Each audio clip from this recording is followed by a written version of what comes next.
कानात सतत शिश शिश असा आवाज येतोय, कधी झोप लागत नाही तर कधी एकांतातही तो आवाज त्रास देतो. ही समस्या म्हणजे टेनायटिस, कानात येणारा आभासी आवाज. हा त्रास हळूहळू वाढू शकतो आणि तुमच्या दैनंदिन आयुष्यावर परिणाम करू शकतो.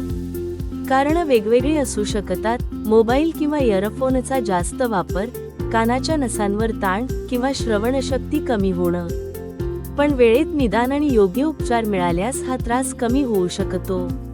श्रीपाद ENT हॉस्पिटलमध्ये टेनायटिसचं अचूक निदान आणि प्रगत उपचार उपलब्ध आहेत. तज्ज्ञ डॉक्टरांची देखरेख, आधुनिक टेस्टिंग आणि वैयक्तिक सल्ला हे सगळं एकाच ठिकाणी. कानातल्या आवाजाला दुर्लक्षित करू नका. आजच श्रीपाद ENT हॉस्पिटलला भेट द्या.